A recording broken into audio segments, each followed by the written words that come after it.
So with Amazon, there's a lot of what's called counterfeiting going on. And it's exactly what you just talked about. And it's exactly what it sounds like. It's a bottle that looks like this, but it's not what is supposed to be inside of this. There are manufacturers out there that have money that are mimicking real products. And I mean, I found one the other day that was frankly pretty scary. Welcome to the Health Fix podcast, where health junkies get their weekly fix of tips, tools, and techniques to have limitless energy, sharp minds, and fit physiques for life.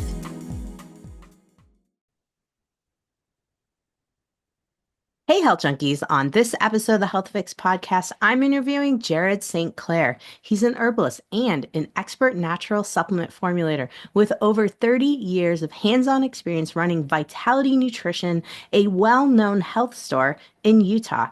He's known for his Vital 5 essential supplements and has crafted highly effective formulas and protocols for health concerns from digestive issues and hormone imbalances to immune support and emotional wellness. As the host of the Vitality Radio podcast, Jared educates listeners on mastering natural supplements to thrive without pharmaceuticals, making him a leading voice in holistic health. In this episode, Jared and I talk all about how to decode a supplement label. We go into what makes a quality supplement. We talk about using your vote with your wallet in terms of what you want for quality supplements. And we also talk about sourcing, certification, all of the things that you want to know when it comes to making sure you're buying a quality supplement. So, let's introduce you to Jared St. Clair, and I can't wait for you to enjoy this really informative podcast. All right, let's get on with the podcast.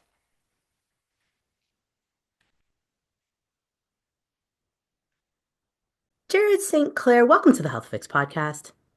I am happy to be here. Thank you so much for having me.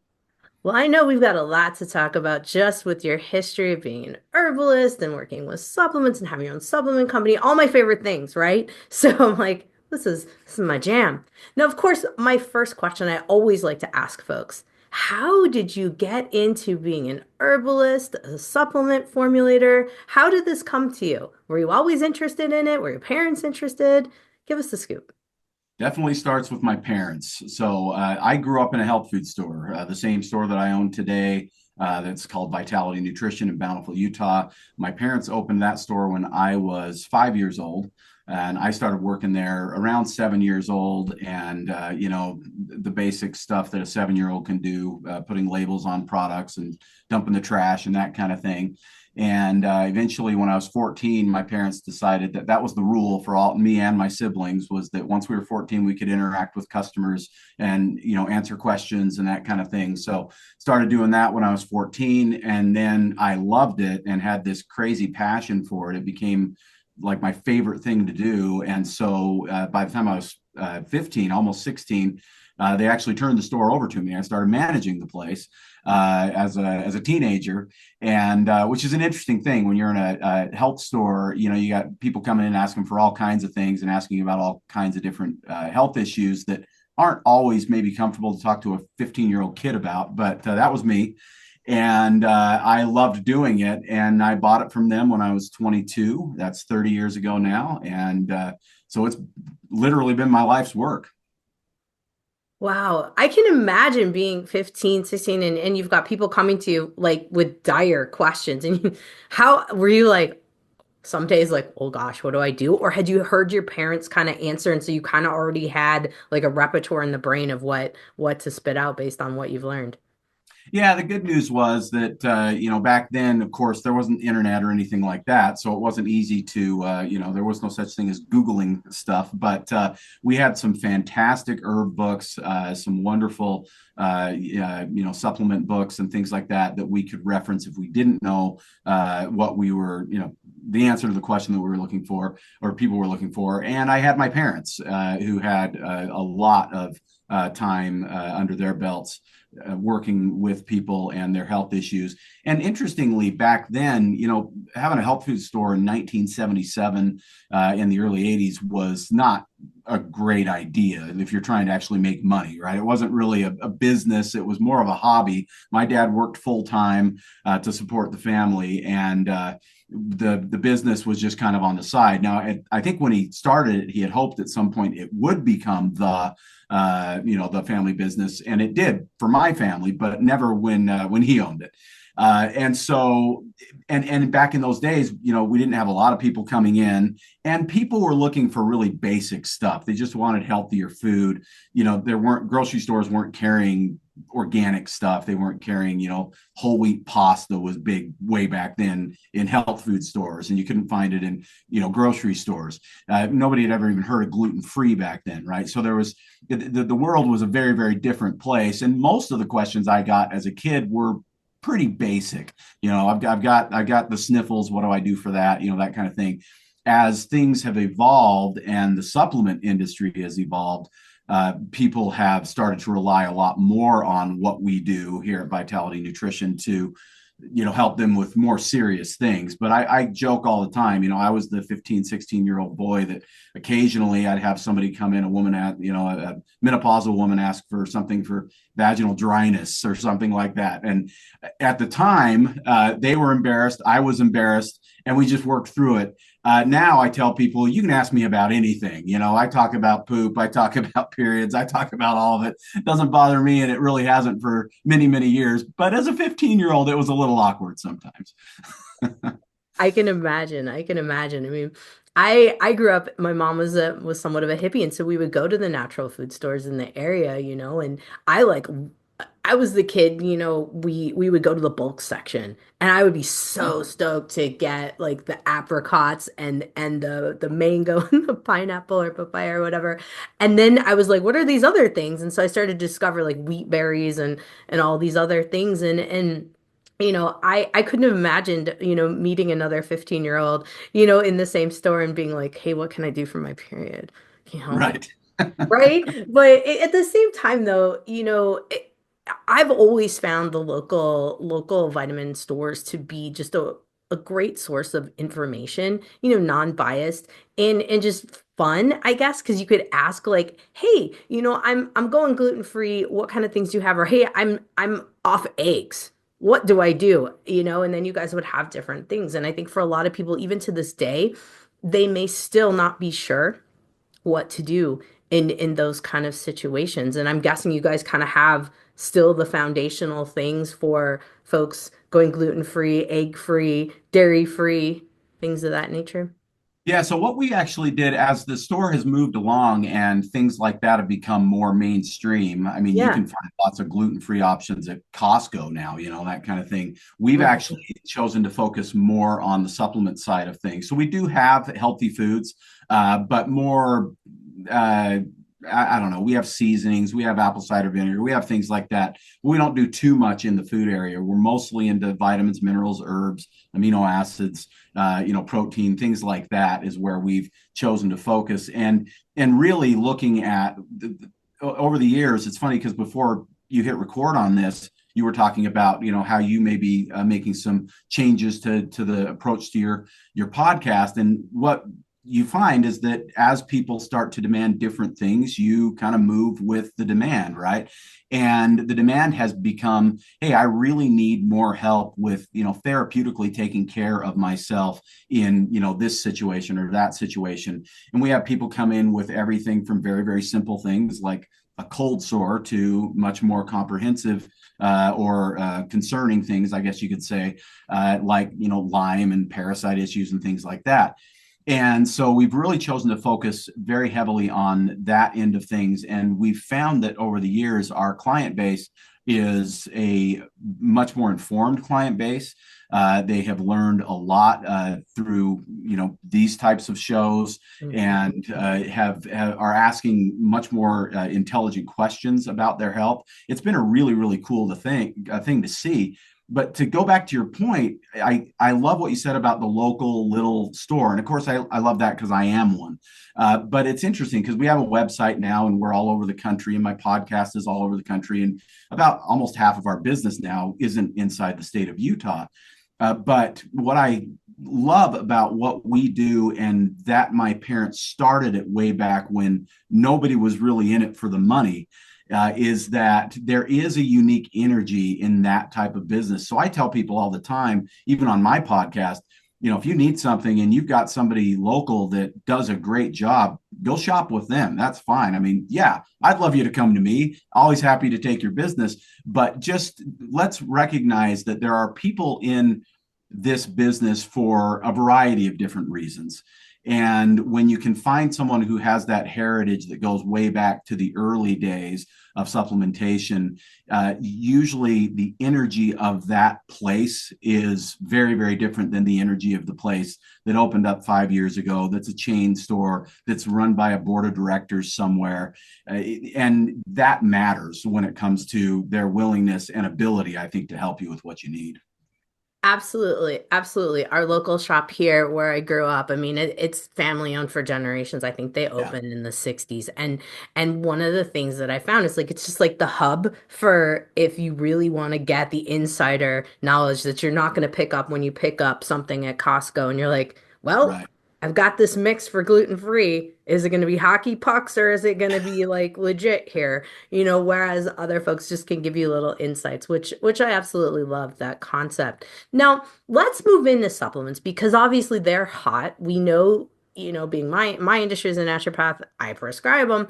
But what happens a lot of times is that the clients are going to be inundated with different types of this is the miracle supplement this week of whatever superfood or antioxidant, right? And this is getting blown up on Instagram with ads. And when I sometimes look at the labels, I'm going, I wouldn't put that in my body. And so I think for a lot of people trying to decode what is a good supplement versus what is something that's got a lot of filler and junk in it. And so I would love to hear your take on what makes a quality product.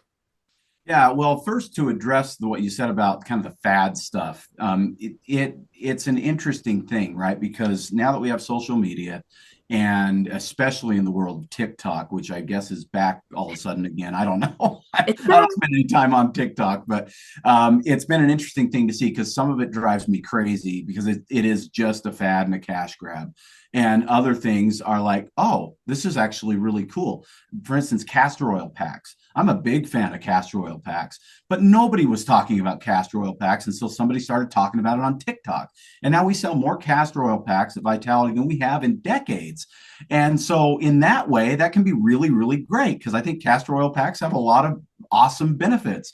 But at other times, I hear what they're selling or talking about, and I'm like, this is just somebody got smart and figured out a way to make this go viral, and they're going to sell 1 million bottles and nobody's going to get any results. So you have to be cautious with that. And I always just tell my listeners on my podcast that you have to recognize that when you are getting information from someone who's not yet a trusted source, not that they can't become one, maybe they will be one day, but they're not yet a trusted source.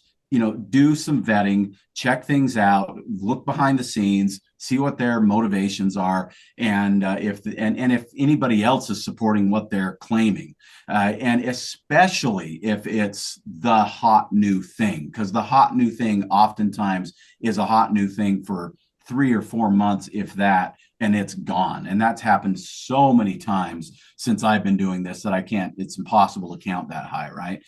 So that's something that you always have to be cautious of. And you can find trusted sources. I mean, I know the people listening to you have you as that resource, and the people that listen to my podcast feel that way about me. But that trust should be earned too, right? You ought to be able to prove yourself with the recommendations that you're making and the benefits that people receive based on those recommendations, that kind of thing. But as far as labels go, we have this really awesome organization. Maybe you've heard of them. They're called the FDA.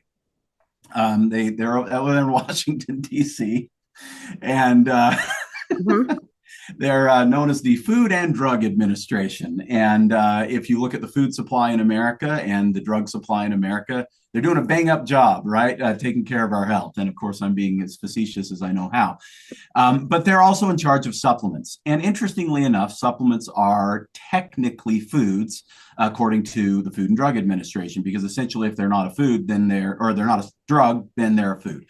And so if you look at the back of a supplement facts panel, and anybody that's listening, if you've got a bottle in front of you, vitamin C or your multivitamin or whatever, the back of the bottle will have something called the supplement facts panel. The supplement facts panel has a ton of information that is really, really valuable if you understand what the heck that information actually is trying to tell you. And so if we walk through that just a little bit, there's a couple of things that you can look for. And I have to preface this, Jannine, with the fact that there's no comprehensive way that I can educate anybody to know precisely if a product is quality or it's not quality. But there are a bunch of things you can look for that at least can give you a pretty good hint. And in some cases, absolutely tell the tale. So let's just take, I've got a bottle of magnesium here. This is my brand, Vital 5 Magnesium Bisglycinate. And this is a really simple product. There's one ingredient, one active ingredient is all that's in this product, and that's the magnesium. When you're looking at a mineral, so magnesium, iron, selenium, chromium, pick the mineral, any of the minerals, you always want to look at what's in the parentheses. Well, I should say when you're looking at any nutrient in a supplement facts panel, you want to look at what's in the parentheses. So I know you're not going to be able to see this here on video, but I'll just read it off to you. It says magnesium, and then in parentheses, it says from magnesium bisglycinate, and then there's a bunch of letters, TRAACS, with a little registered trademark there. So what you know from that is that magnesium is the nutrient that is being claimed on the panel. And in this case, it says there's 400 milligrams. You always want to look above that to see how many capsules it requires to get that 400 milligrams. And that's going to be the serving size. 3 capsules in this case to get 400 milligrams. And then if you want to look at the daily value, you can look at the daily value. In this case, that's 100%. The daily value was established back in 1941. It hasn't been updated very often or very well, and in many cases is way off base. So I don't pay a lot of attention to the daily value. But the parentheses matter. So in this case, it says from magnesium bisglycinate. So this tells you what form of magnesium you have. Now, if you don't know the different forms of magnesium, now as a consumer who chooses to be informed, it's time to do a little bit of homework. Let's look up magnesium bisglycinate. How does it compare to magnesium citrate, magnesium malate, magnesium oxide, and all these different things? My podcast is a lot about helping people understand that stuff. Like I have an episode called the Magnesium User's Guide. And it covers all the main forms of magnesium, why you might want this one versus that one, why you might want to put it on topically versus taking it internally, why you might want a powder versus a pill. All these types of things are discussed in there. And again, if you get to the point where you trust what I'm saying, it's a pretty helpful episode. But in this case, we're talking about minerals, and that bisglycinate word is the most important word here. That indicates that the product is a chelated mineral. Minerals are generally mined the same way as gold or copper or silver would be mined from a rock, and they are what are known as inorganic minerals. An inorganic mineral is as recognizable to your body and to your cells as a powdered rock might be. You're going to absorb a very, very small percentage of that. Magnesium oxide, for instance, which is basically just raw magnesium, is typically about 4% or less absorbed by the average human. So that 400 milligrams that you're taking, you're getting a very tiny little pinch of that. In the case of magnesium bisglycinate, what you've got a mineral that is bonded to an amino acid. Now, amino acids come from protein. The human body recognizes protein as food. And so at the blood level and the cellular level, your body sees that and says, oh, I know what glycine is. And that acts as essentially a chaperone and allows magnesium into the club, so to speak, getting into the cell. It's not a perfect system, but it essentially is as close as we can get to mimicking the whole food form of magnesium. Now, whole food magnesium is optimal. Whole food anything would be optimal, but our ancestors were getting 600 milligrams of magnesium 100 years ago in their diet, and we're getting about 250. And that's because our soil has been so incredibly depleted by modern farming practices. Also, our stress levels are higher than they've ever been, particularly in the mental, emotional side. Physical stress, maybe not as much. I think our ancestors worked harder than we do to a very large degree, right? But in terms of what we're looking at with magnesium, the need is higher than it probably has ever been before, and the supply from our food is lower than it's ever been before. So rather than grinding up a bunch of, let's say spinach, or actually the highest whole food source of magnesium would be pumpkin seeds, and putting those into a powder form, and trying to put it into a capsule, which would mean you'd have to take maybe 15 to 20 capsules to get that 400 milligrams of magnesium. What they've been able to do is, in a lab setting, they are taking magnesium and an amino acid, they're bonding the two together, and your body is then able to recognize magnesium, recognize the glycine, and pull the magnesium in. And the research on the bisglycinate form specifically indicates that you're going to absorb closer to 40% of that versus the 4%. So 10 times higher, which is a huge, huge difference. Yeah. Oh my goodness. I think a lot of people don't realize that difference, because there is this push right now.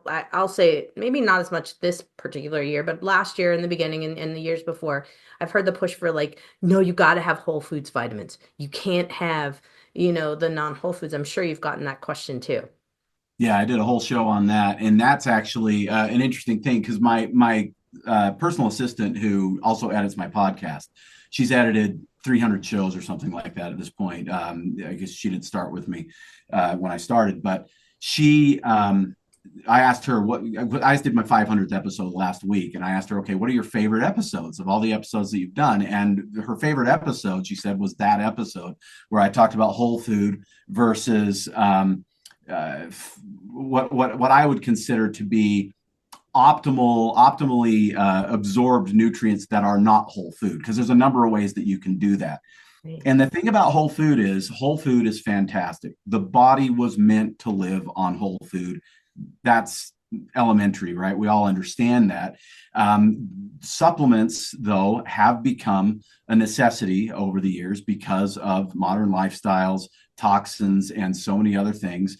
And of course, you recommend supplements, I recommend supplements. Lots of people recommending supplements now, and for good reason. So then the question is, what do they put in the capsule, or is what they're putting in the capsule actually going to absorb? And the challenge with whole food is just what I said with the pumpkin seed thing. You can do whole food, and you can even concentrate whole food. And there's a company out there, Balance of something, I won't say their whole name, that's marketing all over the place with lots of influencers saying we put freeze-dried whole food into our capsules and we give it to you, and this covers all your vitamins and minerals. Well, what you end up with a whole food vitamin is actually pretty simple. You end up with a very high absorption rate of a very, very low potency supplement. So let's just say you absorb 100% of it, but there's only 40 milligrams of magnesium there. Well, now you've got 40 milligrams, but if you absorb 40% of 400 milligrams of magnesium, now you've got 160 milligrams. So you've still got 4 times as much magnesium in the non-whole food form getting into the cell as you did in the whole food form. And so the two downsides to whole food, because I'm not really opposed to whole food, it kind of depends on what the supplement is. But if you need a lot of a nutrient, in most cases, you won't get it from a whole food source. You may get a lot of absorption, but you won't get the volume that you actually need. Excellent description. It's so good. It's so good, because so many people are confused on that. And usually my blanket statement is, if you're trying to just have a multi, and you've had, say, micronutrient testing, and you know that you're pretty good for the most part, great. I would then, like you said, if there's something we need to replete because you are extremely deficient, then I'd be looking for the non-whole food versions. Whole foods vitamins, one of the big arguments that I get from folks all the time is, well, it's from Whole Foods, we can get it from the US. Whereas Mm-hmm. the other supplements are not as common, all of them, to come from the US. We have India and China being a lot of the Oh, producers okay. of the sources. So a lot of people will argue with that. And so I'd love to hear kind of how you explain that, where your sourcing is. Give folks the scoop in that department, because it's an So argument. that's a great question, and it's a tough one for the consumer to decipher, unfortunately. Let me first say that just because something comes from China or India doesn't mean that it's low quality. You are a Chinese herbalist, and you know that the Chinese know what they're doing when it comes to herbs. But we also know China is a very polluted place. Mhm. There's a lot more toxins potentially in the soil than in some places in America. Not that America is not a polluted place, but Shanghai's worse than New York City, for instance, when it comes to that kind of thing.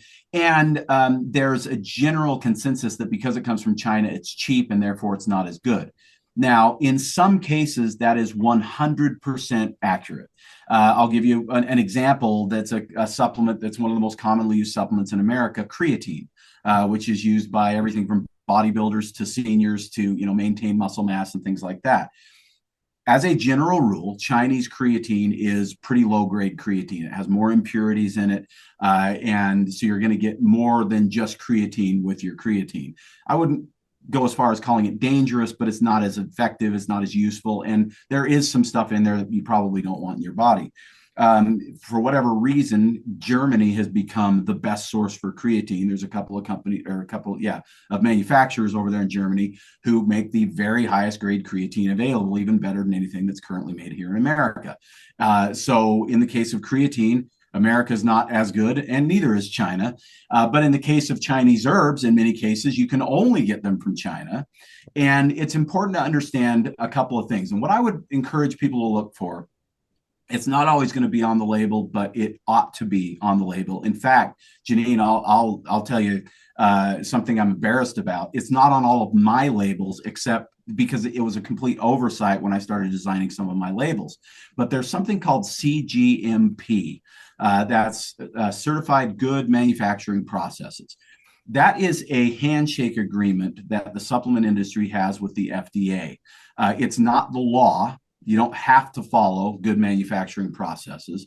But if you want to be an above the board supplement manufacturer, you certainly should be following these good manufacturing policies. And part of the good manufacturing policies is a combination of checks for impurities. So the basic way it works is if you're a manufacturing facility, and most companies that make supplements like me, I have my supplement line, I have 30 something products, don't actually make our products. We have another company that's a manufacturing company that makes the product. So I order the product. The raw material is then ordered, or raw materials are ordered. They come into the manufacturing warehouse. They do what's called a quarantine.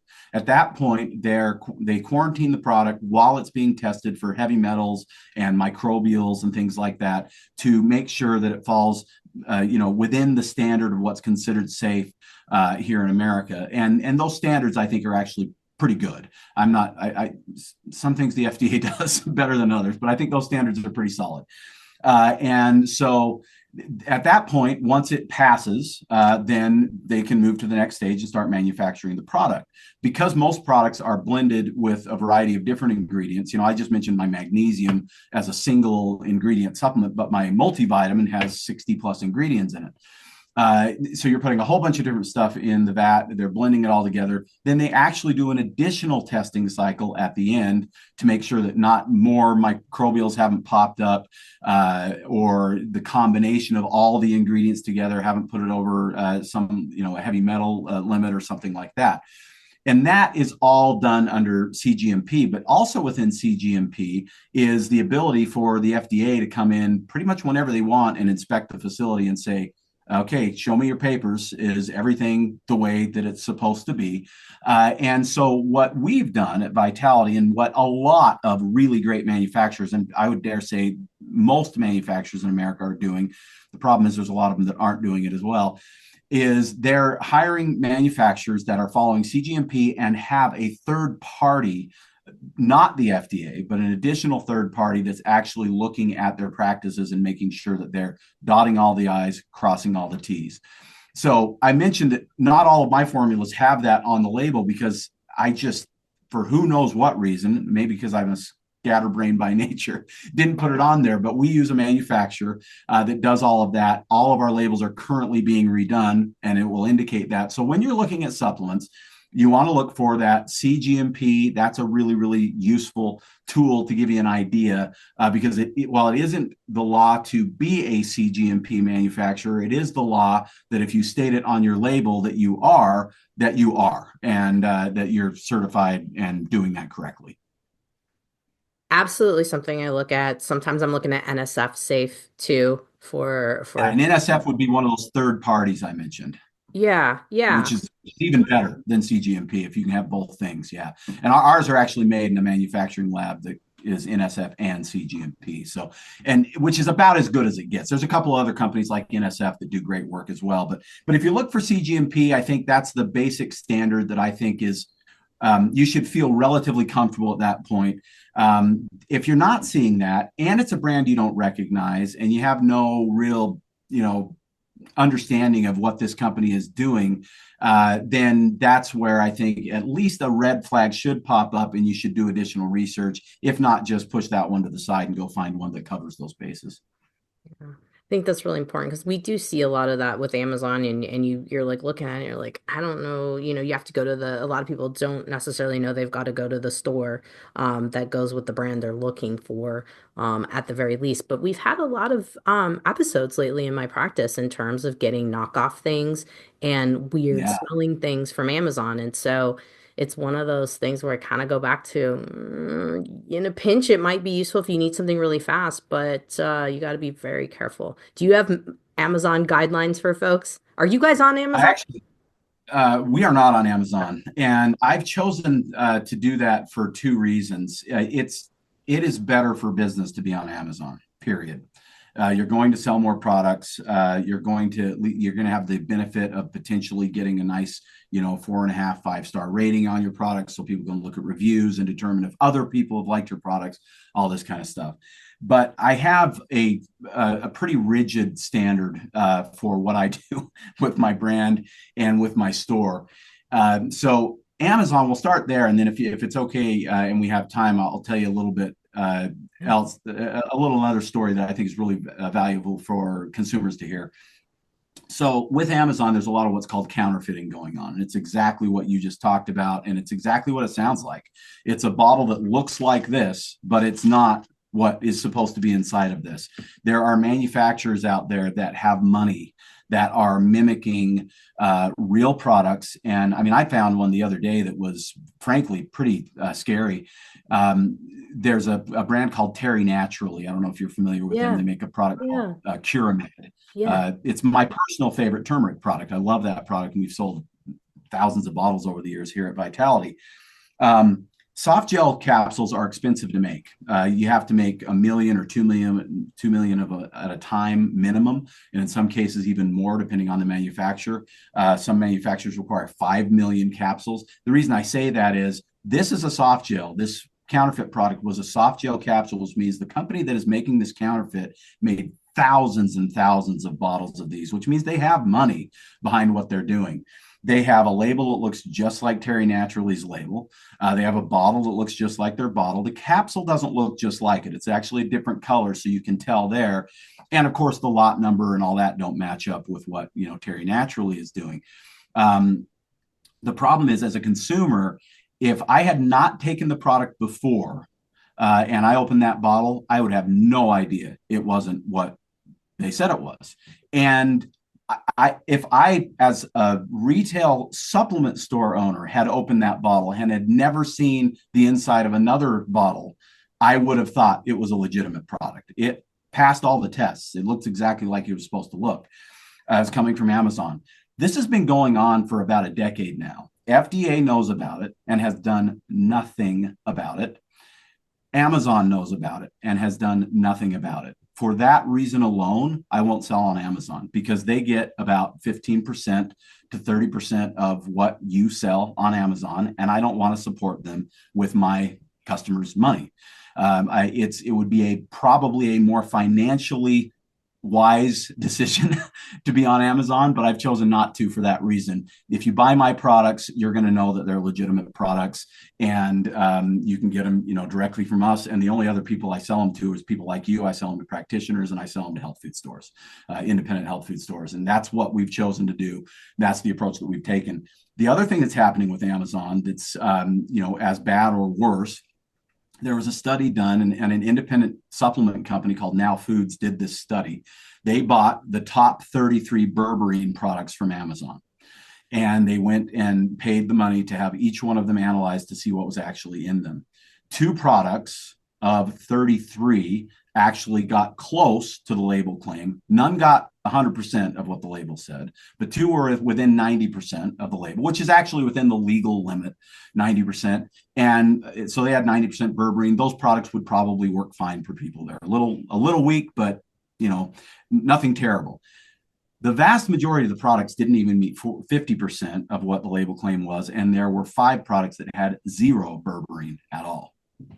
Guess what berberine is right now? It's the number 1 selling herb in the country.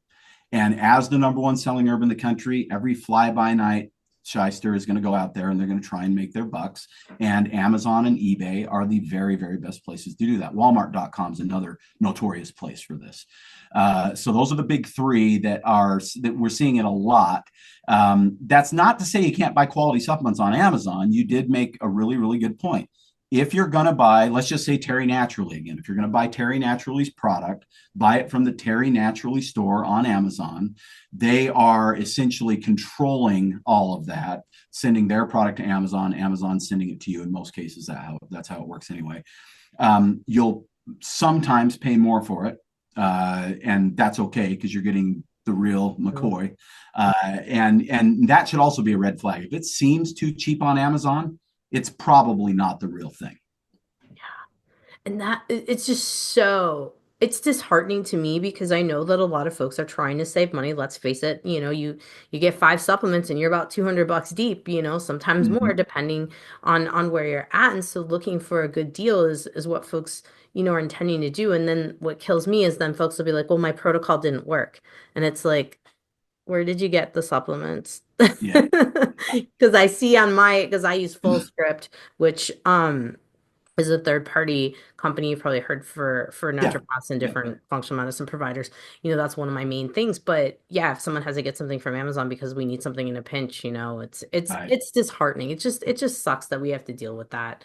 Now, I think another thing that folks really struggle with is all of the fillers and the seed oils that are in as the added ingredients. Yeah. Do you have a blanket statement that you have or like some insight for folks in terms of like if they're looking at a supplement, they're trying to weigh it out, that says the CGMP, it looks like it's all right, but then there's a whole bunch of fillers. What do we do now? Yeah, so other ingredients is where you have to look at that. The supplement facts panel at the very bottom, underneath the last line of the supplement facts panel, it's going to say other ingredients, and it's typically going to list what the capsule's made out of, which is either going to be gelatin or cellulose, and that's fine. That's what the capsule's made out of. If it's a tablet, it's a little different, and actually, that's one place where I tend to prefer personally capsules versus tablets. They do break down a little bit quicker, which is nice and beneficial, but also there's just generally a lot less ingredients in the other ingredients. In order to make a tablet and keep a tablet solid, you've got to have a bunch of binders. So it's not just fillers that fill the capsule, but binders. And binders in many cases aren't the healthiest ingredients, I guess the best way to put it. So I generally prefer capsules versus tablets. If it's a soft gel capsule, like what I was just talking about, Terry Naturally, then there's going to be an oil in it. And that's where you're going to run into the seed oil issue. And they typically use the cheapest oils. So like if you buy vitamin D at Costco, their big Kirkland brand, I think, is soybean oil, if I remember correctly. I've seen corn oil. I've seen, a variety of different oils. And the thing is, I guess it depends on how you look at it and how clean you're trying to live. Because if you're already someone who consumes a lot of seed oils, the amount of seed oil in your vitamin D capsule is not going to put you over the top. But if you're someone who's really trying to clean things up and you're trying to get as non-toxic as you can in your diet, and I personally am a seed oil free person myself, I don't use them at all, then yeah, you don't want them in your vitamins either, right? The crazy thing, Jannine, is that I don't know if you've noticed, I know you have to have noticed, you're an informed individual, but if you go and you look at drug facts panels and you look at other ingredients in drugs, artificial colors all over the place, sweeteners, I mean, you'll see aspartame in tablets so that they taste sweet when you put them on your tongue, and they're going to be this bright red or blue color or whatever it is. The companies that are making vitamins for companies like Walmart and Costco are generally drug companies that have gotten into the vitamin business because they're trying to make money where money is to be made. And there's a lot of money to be made in the supplement industry now. And so they're doing a lot of the same things they've always done in the drug companies. So the last time I looked at a Costco vitamin D, not only did it have soybean oil, but it also had caramel color in it so that the capsule looks a little prettier, which is absurd in every possible way. I mean, I've always thought it was absurd that orange soda has to be orange in color. Why can't it be clear? But, I get that. At least it kind of makes sense. It's going to be more appealing to a kid if it's bright orange color. But a vitamin D capsule, it's absurd. There's no wisdom in that. But that brings me to this other point when it comes to these companies that are actually drug companies masquerading as supplement companies. If you're someone who listens to a podcast like yours, Jannine, or a podcast like mine, you're probably at the very least a little suspicious, we'll say, of pharmaceutical companies. Probably more than that. Is that safe to say? I hope so. I hope I've gotten my message across. I really do. I really Yeah. hope my message has gone across. I hope so too, right? And sometimes I wonder, but I always hope. So if you're already a little bit, thinking things are a little dubious when it comes to pharmaceutical companies, then the question is, do you want to supply them with money? It's the same thing. The stand that I've taken against Amazon is the same stand I take against drug companies that sell supplements. So there's a well-known company, New Chapter, big company in this industry. We were a big supporter of New Chapter years ago, and they sold out to Procter and Gamble. Not quite a drug company, but not a company I want to give my money to. Maybe I'll buy toilet paper from them. That's about as far as I want to go when it comes to a company like that. And so we made the decision, and it was a difficult one, that we weren't going to sell New Chapter of Vitality Nutrition anymore. We've had to do that time and time and time again because brands are selling, they're buying, or they're creating the brand, they're getting it big, they're selling out to whoever has the most money. And unfortunately, in many cases, that's Clorox or Nestle or Procter and Gamble or Pfizer. My favorite product growing up was the old Emergency product. Do you remember that product? Still around. It's around more than it ever has been. I used that product from the time I was 5 years old. They sold out to Pfizer about a decade ago.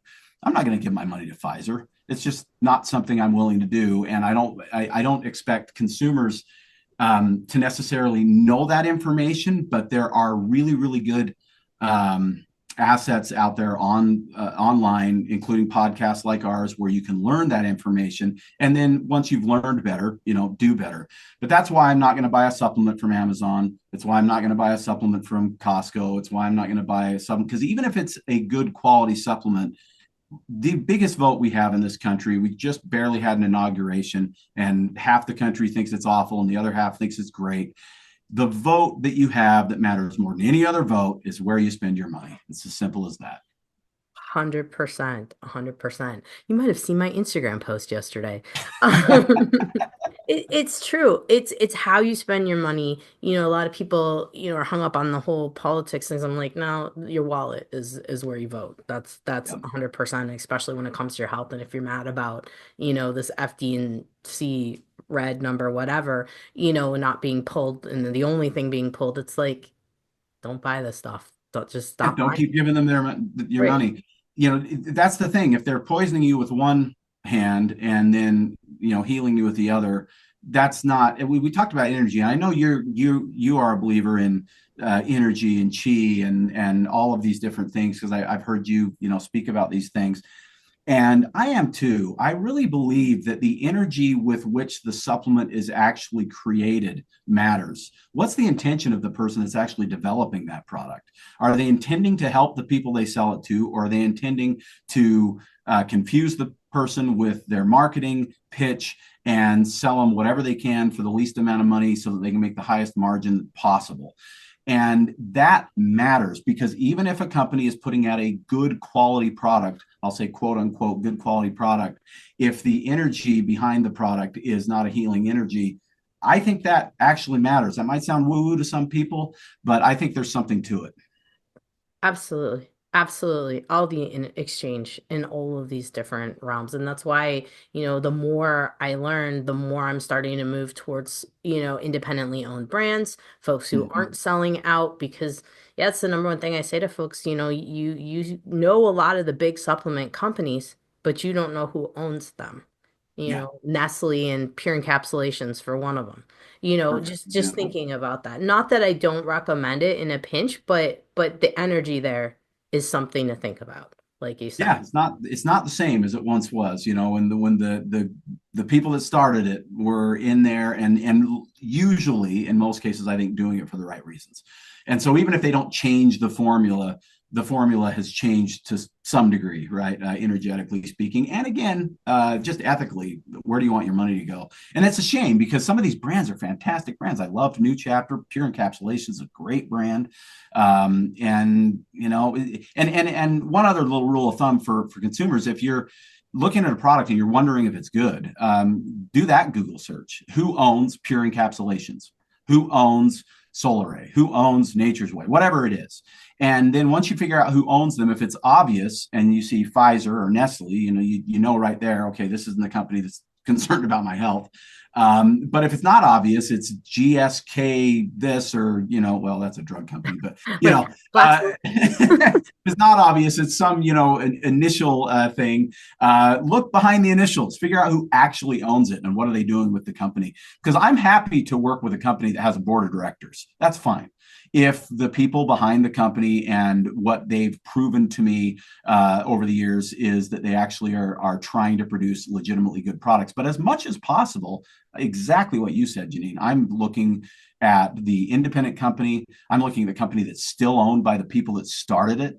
I'm looking at the company that's in the second or third generation. I love those brands. Those are the brands that I gravitate towards. Awesome. Awesome. In fact, we got to tell folks about how they can find your brand. We got to talk about the Vitality Radio podcast. We got to talk about all these things so that folks can see like what you stand behind. Because I'm sure it would take a little bit to list off all the different brands that you have, and folks can just go to your website in general. But, this is the thing. I think we're moving towards an era where folks are waking up. They're realizing like we've been duped on a lot of different things, and knowing who, having someone that they can trust that's choosing, curating what they have in their shop, in their online store. It's important because I think the trust has really been blown and on many levels with natural medicine in addition to regular medicine. It's Yeah, and especially in the last 4 or 5 years, right? I mean, there's a lot of people that were trusting a lot of things that they don't trust anymore. The landscape's been kind of blown wide open, and we're talking about pills, but the red pill has been swallowed by a lot of people over the last several years.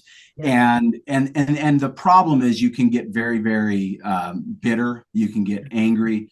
You can lash out. You can do all these things, none of which are healthy for you. Or you can become just more informed, and you can do the right thing based on the understanding that you have for you and your family's health. And so I think that's really the biggest key, maybe the way this conversation has ended up going anyway, because there's other things that we could talk about decoding wise, but I think the biggest key is to make sure that you are focusing on what you can control, not what you can't. The government agencies are going to do what government agencies are going to do. Pharmaceutical companies are going to do what they're going to do, but you get to choose what you do, what you put into your body, where you choose to buy it, and who you choose to buy it from. And as you become informed, then you can make really, really great decisions on that. And so as far as my stuff goes, Vitality Nutrition is, like I say, an independent health store. We've been around for 47 years in Bountiful, Utah. I'm sure you have listeners here in Utah. We'd love to meet you and come in and visit us in person. We have our website, which is vitalitynutrition.com. And you and I have a mutual friend, Melissa Vogel from Bomb Mom Podcast. I was on her show, and then you were on her show. Well, you were on her show, and then I was on her show, and now I'm on your show. And one of the things that she really liked from my interview on her show was that we do this for our website people as well as our local people. If you have a question about what you're buying and you're looking online, you have two options that are always open to you. We have a chat feature. You can talk to a real human being. It is not AI, I promise. They gave us the option of AI, but we've chosen to get away from that.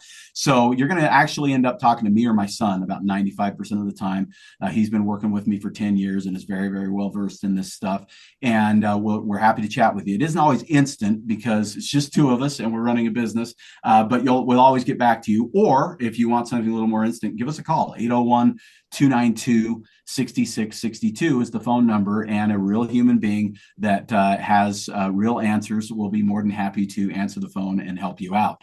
And so that way, if you are looking on the site and you're trying to figure out, well, which one's better for me or which one's better for my child or whatever it is, then, you have a real human being that's willing to answer that question. And we're always happy to do that. As far as education on supplements, about 2 years ago, 2.5 years ago, maybe it is now, I was on a podcast called the Just Ingredients podcast. I don't know if you're familiar with Just Ingredients. Carl and I have become friends since then. I've been on her show a few times. But what I realized from talking to a lot of her listeners is that there are a lot of people that need this conversation. How do I tell if I've got a good supplement? So my podcast over the last couple of years has shifted very much towards supplement education. My little tagline that I use at the very beginning of my show is, welcome to Vitality Radio, where we help you master natural supplements, enhance your emotional vitality, and thrive without the use of pharma drugs. And that's what my show is. As much as possible, I'm going to help you find natural things that will help you get away from the need for a pharmaceutical or prevent the need for a pharmaceutical. And we work not just on the physical health, but also mental, emotional health. We have a whole series of shows called Emotional Vitality, where we talk about what we need to know about what's going on in the back of our minds, the subconscious that might be holding us back from achieving our health goals, that kind of thing as well. And I talk a lot about supplements. Like I say, I've got the magnesium user's guide. I've got something I call my Vital Five, because a lot of people ask me, well, where do I start? And it's like the universal question, what, because you already said, I buy 5 or 6 things, I'm at $200. You might even get the right 5 or 6 things. Is it worth the $200? It's a great question. These are all really valid questions. And so years ago, I came up with the Vital Five, which are the 5 supplements that I believe most American adults would benefit from supplementing on a daily basis. And if you cover your bases with those 5, then you've got most of the things that you probably are at least deficient in, because America is deficient in them, basically. And then beyond that, you can look at your own health needs. You also dealing with this or that or the other. And if you are, then of course you can look at supplements for those specific needs. But the Vital Five episodes that I've done on my show have been really, really popular. I'm curious, Jannine, I'm going to quiz you. What do you think the Vital Five is? We know magnesium's in there. Yep. That's definitely going to be in there. Some form of omegas of some sort are going to be in there. My other thought would be, I kind of like, and this is in vitamin D. I got to go there too. Vitamin D is in there, at least for a decent amount of people in my world. And then the last 2 for me are a little like where I get in the weeds because I think too much on individual needs. Yeah. So I'm going to be lost after those 3. Well, you nailed it. Magnesium is my number 1. I always tell people, if I don't know who you are, you send me an email. I don't know your age, your gender, your health status, or anything else about you, and you say, I'm only willing to take 1 supplement, Jared. What's it going to be? I'll say magnesium, because everybody's deficient in it. And it plays a role in 300 different enzymatic processes, 800 different biological processes. It's just such a crucial element. And so it's the biggest no-brainer of the Vital Five, I think. Omega-3s are huge. Most of us aren't getting enough. I personally prefer a good, clean fish oil, but there's other sources of omega-3 that work as well. Vitamin D is included, but it's stealth in my Vital Five, because I have a great multivitamin as part of my Vital Five, and a great multivitamin has a bunch of vitamin D in it, in my opinion. And I always say a great because I have an episode of my podcast. One of my most popular episodes is called Centrum Sucks. And you can imagine what it might be about. But Centrum, the most sold multivitamin in the country, also owned by Pfizer. I don't know, if people know that, is not a good supplement. It is a multivitamin, technically. That's about as much as we can say about it. So I always qualify multivitamin, because the vast majority of multivitamins, in my opinion, are not good. But there are great multivitamins. I'm super biased. I have my own called Ultimate Vitality Multi. But there are good ones that have good high doses of vitamin D in there. We also have probiotics because most people have had their gut beat up by antibiotics and a variety of other things over the years. Now, I don't necessarily consider probiotics a necessity for everyone on a day in, day out basis, but I think most people at least need to spend some time, and usually that's months or even years, rebuilding their gut with probiotics. And I have a bunch of episodes specifically on the different types of probiotics and why you might choose one over another, that kind of thing. And then digestive enzymes is the one that always surprises people because the research indicates that 30 to 35 years old in America, you are no longer putting out as many enzymes as you need to digest your meals efficiently and to get all the nutrients out of your food that you're trying to get. Most people don't even understand exactly what digestive enzymes do. And once you understand what they do, and I will dare say, once you experiment with them, you'll recognize that in most cases, they're actually pretty experiential and make a big difference. Do I have time to tell a quick story? Absolutely. Are we up against the clock? No, absolutely. Tell us. Okay. So I got married a year ago. My anniversary was 2 days ago, and my wife and I met though 7 years ago. Both of us were coming out of a pretty tough divorce. I don't know if there are non-tough divorces, but we were both coming out of divorce, and she was very sick. She had been diagnosed up to that point with bipolar disorder, chronic fatigue syndrome, fibromyalgia. They had tried to diagnose her with lupus twice. She was also diagnosed with IBS, and it was pretty bad IBS. She had a variety of other things going on when I met her. And she was raised by a nurse who was very much a traditional doctor, or I shouldn't say, I'll say Western doctors. I think traditional is more like what you're doing, but Western medicine doctors and pharmaceuticals and all this kind of stuff. And when we met, we went out on a date and for our first date, and we went to eat. And I was eating my whole meal like I always do. And she was kind of just picking at hers, not eating much. And I thought, well, maybe she just doesn't enjoy her meal. I'm not sure what's going on here. So I asked, did you not enjoy your meal? Are you okay? And she said, no, it's not that. Every time I eat, I hurt. And later she explained to me that what that meant was lots of cramping, bloating, and then usually running to the bathroom and having to get rid of what she just ate. And it had gotten so bad that she was not eating very often, was actually losing weight. She was in so much pain. And so I asked her if I could help. And because I said, I have some solutions for that. I'd be more than happy to help you. And she said, sure. And so I got her a bottle of a formula that I developed called Back on Track, which is a combination of very specific probiotics, digestive enzymes, and herbs like ginger and peppermint and fennel and things like that.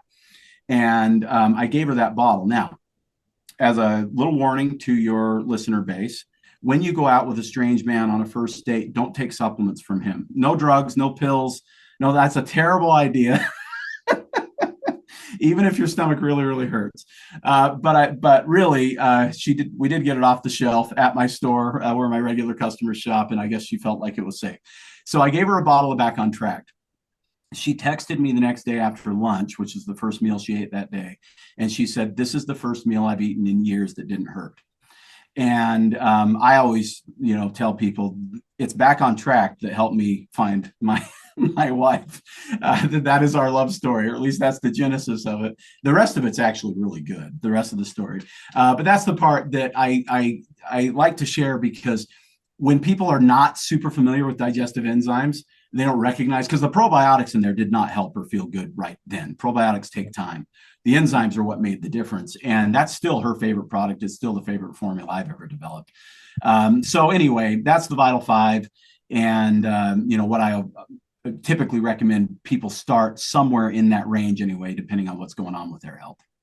I wouldn't argue that one bit. I mean, the enzymes have been a game changer for me personally. And I know Me you're too. right. Like most people over 35, 40, there's some gut stuff, and that'll get an immediate result Yeah. over, like you said, the probiotics and things. And a multi seems to be one of those things that helps on so many different levels, but it's so subtle that a lot of folks won't buy into it, and that's the thing. So I'm glad that you've got high dose of vitamin D in there, because if nothing else, I think people buy into vitamin D over a multi, and so if they know True. they're getting True. it in there, Yeah. genius move. Genius And move. there's a lot of vitamin K in there because you always want your vitamin K with your vitamin D. Vitamin K2 and vitamin D are buddies. One of my other most popular shows was the one where I talked about the relationship between magnesium, vitamin K2, and vitamin D3 and how they work together and why, if you're taking vitamin D, you definitely need to be taking the others and really vice versa. So those are the types of things that I talk about is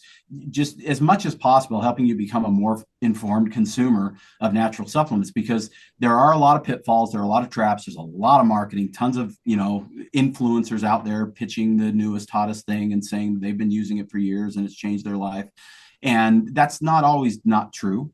But there's some dubious marketing, we'll say, out there, and not just that, but no, also, and this maybe is one of the other big things that I think people need to pay attention to.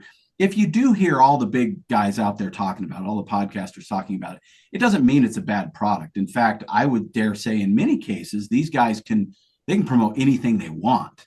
And so I think in most cases, they actually are promoting products that they believe in, but they are being paid handsomely to do that. And so also recognize if you're buying from influencers, oftentimes you're paying, even once they give you the, oh yeah, use my code for 10% or 20% or whatever it is, you're probably paying more than the supplement is actually worth. Yeah, unfortunately, I mean, I'm pitched every day by supplement companies that Yeah. are, and I'm sure you are, and you probably laugh because you're like, did you not read what I do? But Yeah. it's funny because yeah, they're like, you can get 20% commission on, I mean, it's a business. It's a business, and Yeah. they've realized if people talk about it, it's cheaper than paying, Zuckerberg for Yep. for ads. So we do have to be buyer beware here and really understand what we're getting to. And I mean, like I keep telling folks, back to grassroots, back to the old, vitamin stores, back to like, exactly what you've got going on in the independent folks. These are our folks where we want, to really understand what's that, they really understand what's going on, and maybe, you can talk to a live person. Those are the companies I get behind. If you can call, tags, message, whatever, and it's a live person, we're doing good. So I Well, and like I appreciate you saying that because I do think it matters. I agree. Whether it's me or somebody else, those are the types of businesses that more often than not are in it for the right reasons. yeah, there's definitely not as many as I'd like, but hey, you know what? You guys got it covered, so it's all good for now. So, guys, listen to the Vitality Radio podcast. This is Jared's podcast. We're going to put it in the podcast notes at drjkrauseND.com. And then, of course, we got to talk about how to find you in Utah again, because you briefly mentioned it, but I want to make sure folks have the summary here of Vitality Nutrition, where you're located in Utah, and your website. And we will put all that in the podcast notes at Yes, Dr. J. thanks for Carlson. helping me actually Yeah. market better. I appreciate that. So in Bountiful, Utah, it's 107 South, 500 West. We're right on the main drag in Bountiful. And so people in the area know probably where we're at. We're just kind of kitty corner from Costco. So when you're tempted to drive in there for your supplements, maybe turn left instead of right. And then again, the phone number is 801-292-6662. And you can hit us up on Instagram also at Vitality Nutrition Bountiful. We post a lot of good content there for you. And of course, the podcast, as you mentioned, is on all the major podcast players. And we are just launching our YouTube channel finally. Just put a first couple of videos up in the last couple of weeks. And so, Apple, Spotify, whatever, Vitality Radio podcast. And what I would say is the oh, one other thing I will mention. If you are on Facebook, we have a Facebook listeners community that a lot of people have really gotten a lot of help with as well. There's close to 700 people in there, and a lot of people asking questions about, what's worked for you for this, what's worked for you for that kind of thing. It's a great little growing community where there's a lot of really positive energy and support. And the people that belong to that community have absolutely loved it. And it's a lot of supplement talk. So if you're really trying to get educated on supplements, it's a good place to be. Love it. Thank you so much for what you're doing. It helps us out because now I can be like, you want to learn more? You just go over to Jared's website and you can learn all you want. And I that way it saves appreciate me that very time of much. having to educate. So thank you. Awesome. Thank you. Appreciate your time and having me on, and invitations there for you to come and talk about what you're doing on Vitality Radio. We will definitely talk some Chinese medicine for sure. So stay tuned Awesome. for that, folks. We'll make sure we promote on both angles there. All right, Jared, have a great day. Excellent. You too. Thank you so much. Hey, fellow health junkie, thanks for listening to the Health Fix podcast. If you enjoyed tuning in, please help support me to get the word out about the podcast. Subscribe, rate, and review, and just get that word out. Thanks again for listening.